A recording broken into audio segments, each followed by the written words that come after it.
In this episode, we get to know the survivors of Silo 17 with Juliet. Contrary to what we thought, there are 3 survivors, not just one. We kept seeing single POV shots in the previous episodes, and we thought due to the difficult conditions of survival in this silo, there was probably only one person alive except Solo. But the main question still is, who are they? All 3 are young and less than 30 years old. The rebellion that we saw in the first episode happened 25 years ago. On the other hand, we know that Solo isn't really the Shadow. He has taken the real Solo's identity, the real Solo's title, and he has taken over the world. So these survivors could be the children of real Solo and his colleagues who were in server room after rebellion. Solo probably took advantage of their negligence when they were briefly out of the vault to go in and close the door on them.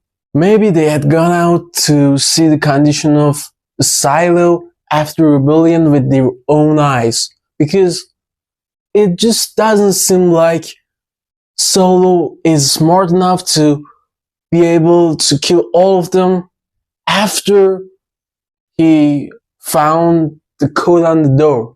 But Juliet is definitely smart enough to use the presence of this common enemy to establish a dialogue and united with them to take her suits back and find her way out of the silo. It's true that Solo is wounded, but he's definitely alive because they need him to get the code of the door of the server room.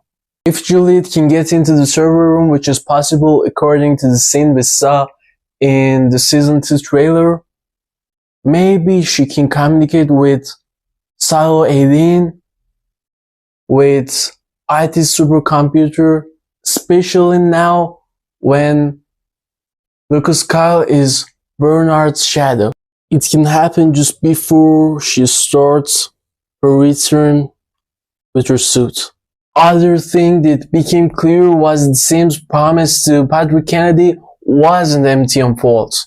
Bernard answered one of our biggest and most important questions about Salvador Queen. He told Lucas who he was and what he did. He's the one who stopped the rebellions, which happened every 20 years and caused 140 years of peace in Silo 18.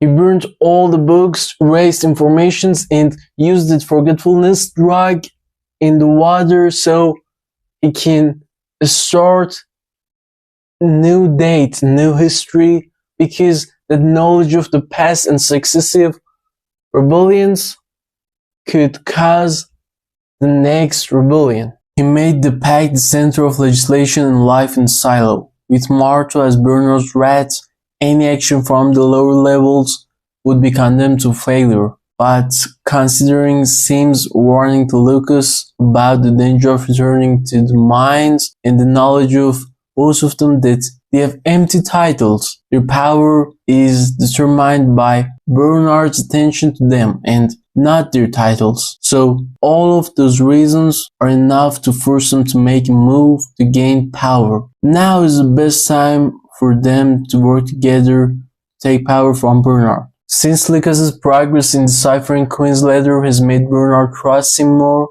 and Amundsen has softened a little after his conversation with Camille, he may continue to cooperate with them. Unfortunately, we have to wait until next week to see what will happen.